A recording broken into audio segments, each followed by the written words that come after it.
When I drove down to my beach house that October morning, I thought I was meeting the rental agents to finalize a sale. The ocean shimmered in the distance, calm and endless, but something inside me already felt unsettled. "Mrs. Blake, this place is incredible." "Jennifer," the younger agent said as she stepped out of the car, heels clicking against the deck. "Oceanfront, 3 bedrooms, that wraparound porch. It'll sell in days." I smiled politely, but my hands trembled as I unlocked the door. This house held 40 years of memories. My husband, Frank, proposed to me right on that porch. My daughter, Emma, took her first steps in the living room. But memories didn't pay medical bills. 3 years after Frank's passing, debt still clung to me like fog. As I opened the door, a faint sound floated down from upstairs. Soft laughter. A woman's giggle. A man's voice I recognized instantly. My pulse quickened. "Is someone supposed to be here?" asked Robert, the senior agent. I shook my head, motioning for them to stay back. The laughter came again, followed by the creak of the bed. My grandmother's quilt. My bedroom. I climbed the stairs slowly, each step creaking under my weight. Through the half-open door, I saw 2 figures tangled in my sheets. The man's back was unmistakable. Broad shoulders, dark hair perfectly styled. My son-in-law, Matthew Carter. The woman beneath him was young, blonde, with manicured nails tracing his neck. "Not my daughter. Matthew Carter," I said firmly. The scream that followed echoed in the hallway. He jumped up, scrambling for the sheets, his mistress gasping in horror. "Mrs. Blake, I can explain," he stammered. "Oh, can you?" I said coldly. "Explain why you're in my house, in my bed, with someone who isn't my daughter." The young woman clutched the quilt. "I should go." "Stay right there, Sandra." Her startled eyes widened. I already knew who she was. The assistant Emma had once mentioned, the one Matthew trusted with late-night meetings. In that moment, rage turned into something else. Clarity. My daughter's marriage wasn't just loveless. It was rotten to the core. Matthew scrambled to grab his clothes, muttering excuses that crumbled under the weight of my silence. "You don't understand," he said, buttoning his shirt. "Emma's fine.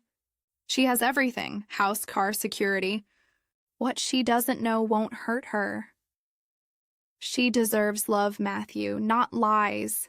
He laughed, a sharp, arrogant sound that made my skin crawl. "Love fades, Mrs. Blake. Comfort lasts. Besides, she wouldn't leave even if she knew.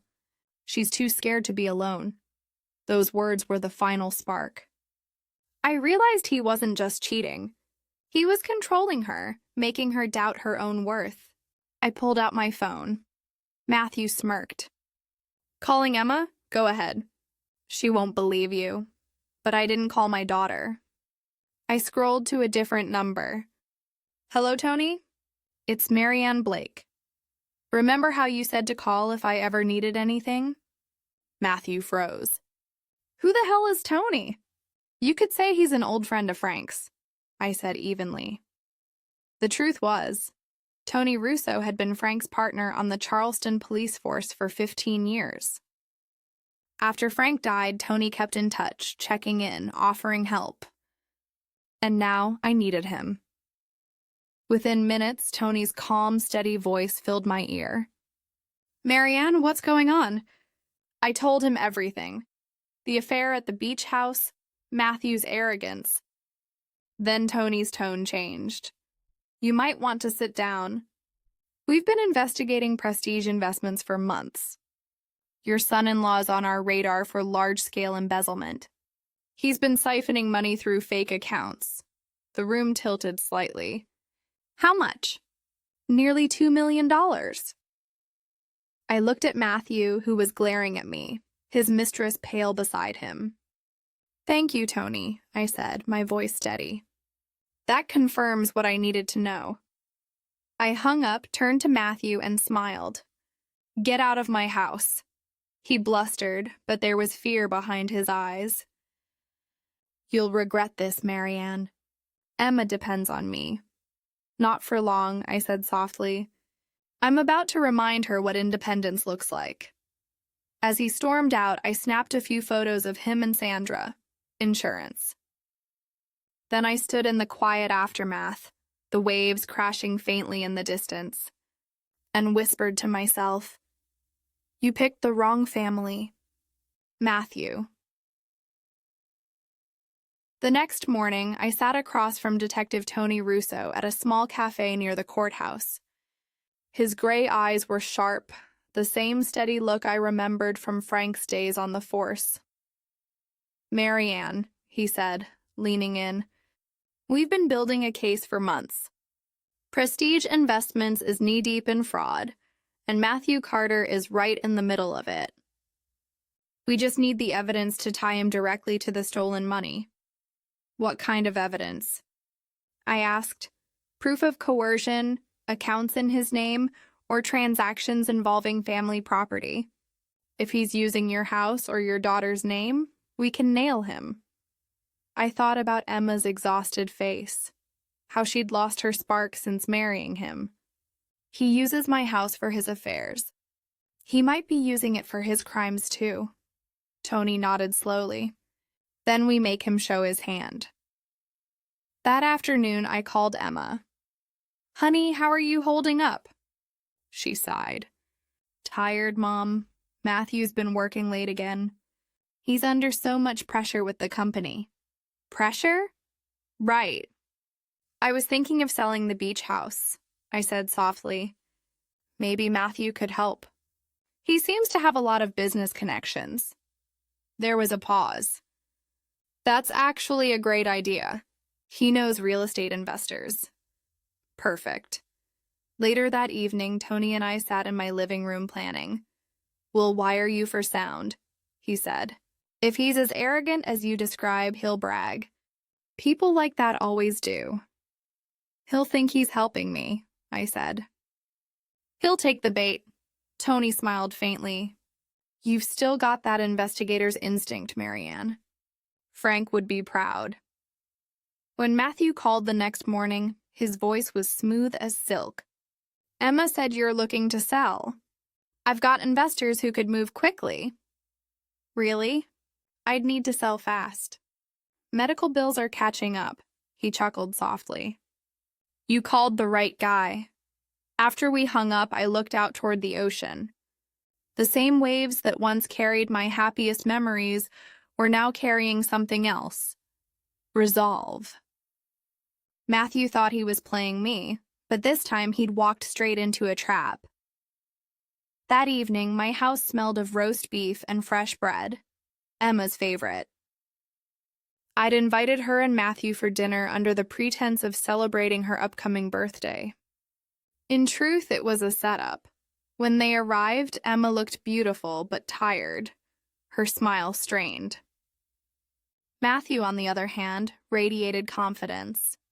He glanced around my modest dining room like a man inspecting property he already owned. Nice place, Marianne, he said. Cozy, I returned his smile. Not much, but it's home. Over dinner, he played the perfect husband, pouring Emma's wine, complimenting her laugh, spinning stories about business trips and bonuses.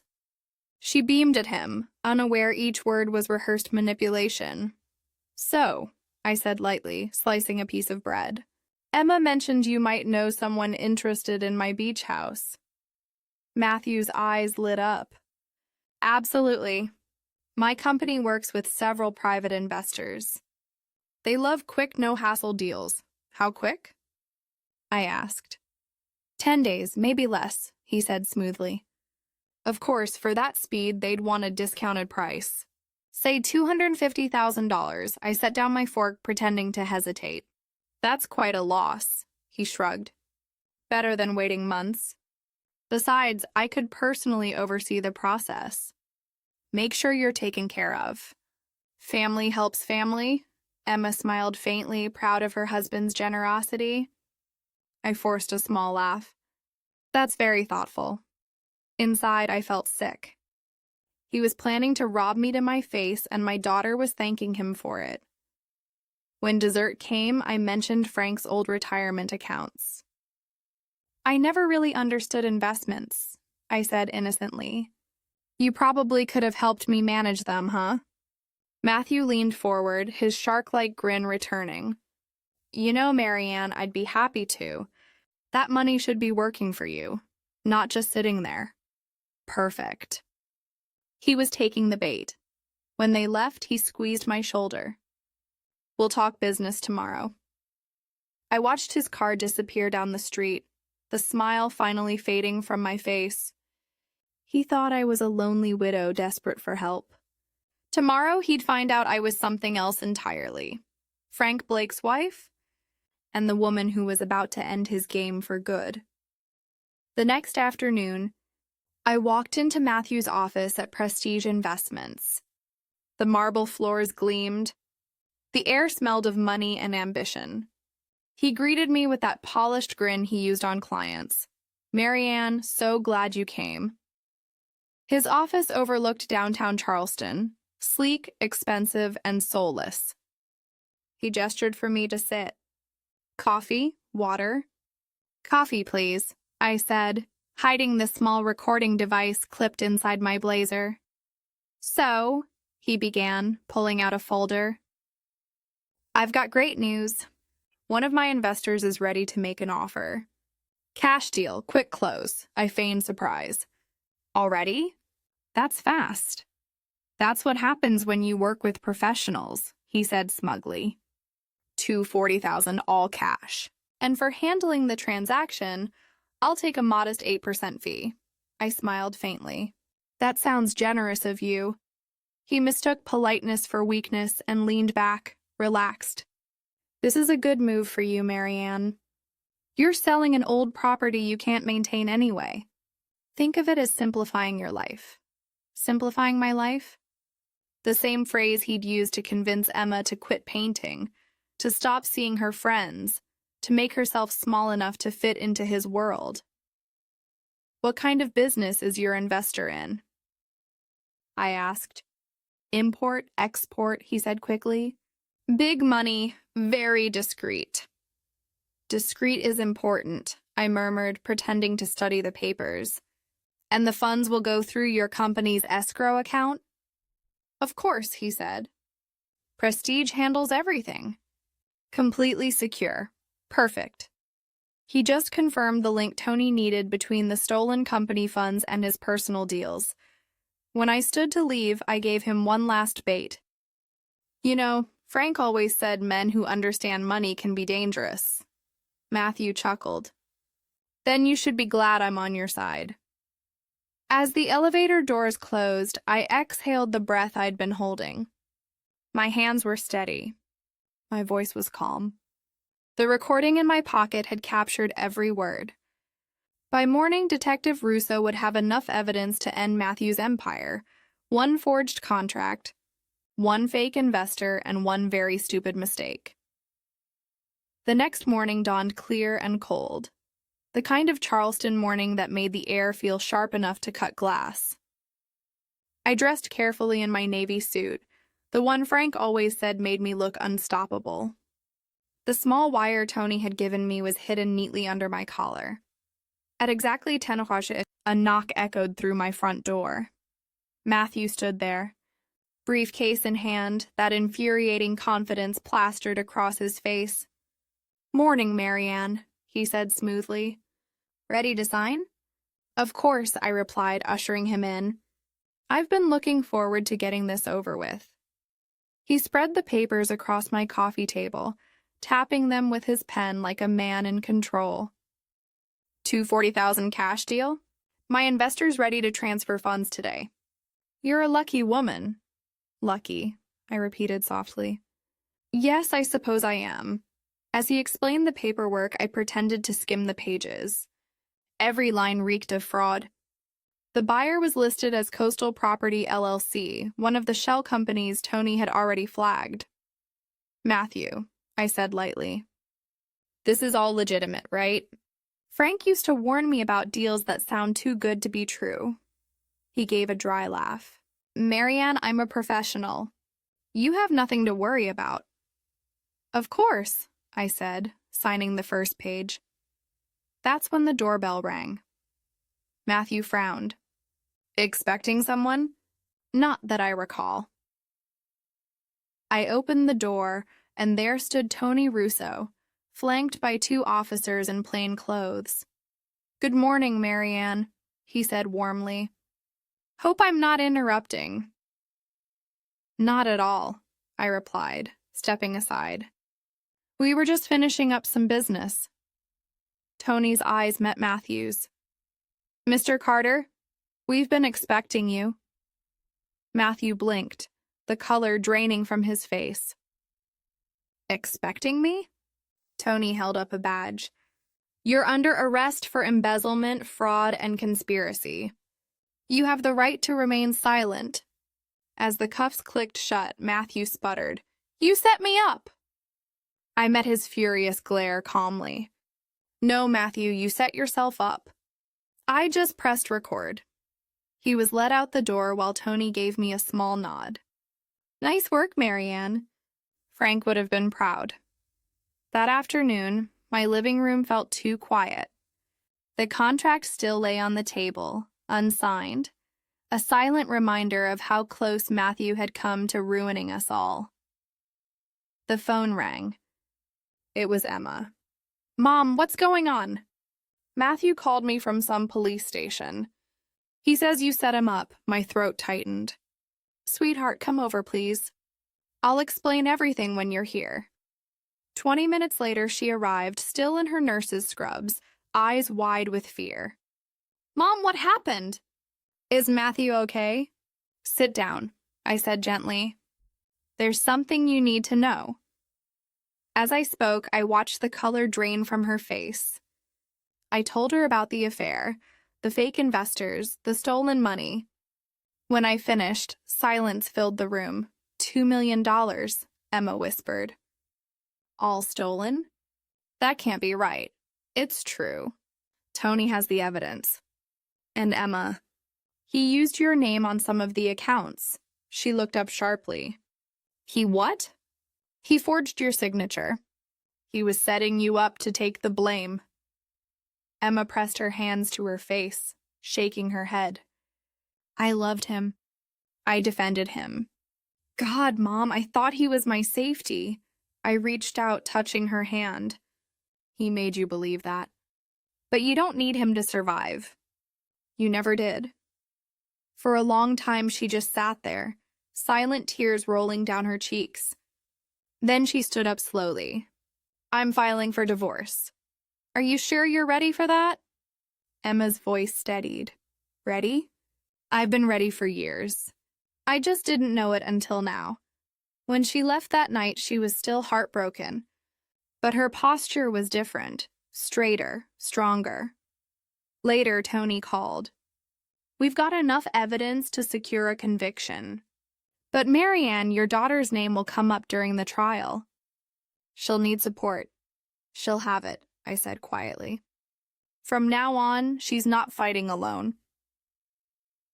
For the first time in years, I felt peace. Not victory, just relief. Matthew's empire was crumbling. But what mattered more was that Emma was finally free to rebuild her own. 3 months later, the courthouse smelled of coffee, paper, and cold determination. I sat in the front row as the trial began, watching Emma take the stand. She wore a simple gray dress, her hair pulled back, her voice calm and clear. Mrs. Carter, the prosecutor began, were you aware of your husband's embezzlement activities? Emma lifted her chin. No, I wasn't. I trusted him. He controlled every account, every decision. I thought he was protecting us. I was wrong. The defense attorney tried to rattle her. You enjoyed the vacations, the jewelry, the lifestyle, didn't you? Yes, she said quietly. Because I believed the money was earned honestly. That's not a crime. It's trust, her words silenced the courtroom. Even the judge paused before nodding. Then Matthew's former colleague, James Morrison, testified. He showed me the system. He built fake clients, fake accounts. When I refused to join, he said he had insurance. Insurance? The prosecutor asked. He said his wife's name was on enough documents to take the fall if things went bad. A murmur rippled through the room.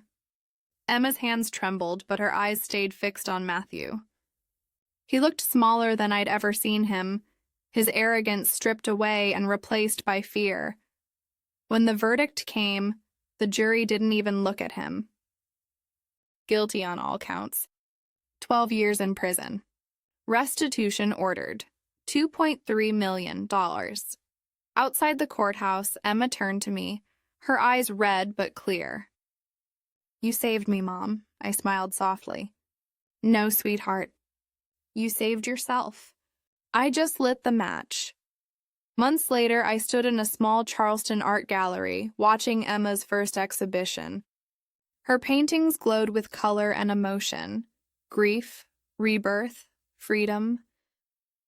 The centerpiece was called Breaking Free, a woman emerging from darkness into the light. That night, as we walked along the harbor, Emma took my hand. I'm happy, Mom. Really happy. I didn't think I'd ever say that again. I squeezed her hand gently. That's the thing about strong women, Emma. We bend, but we don't break.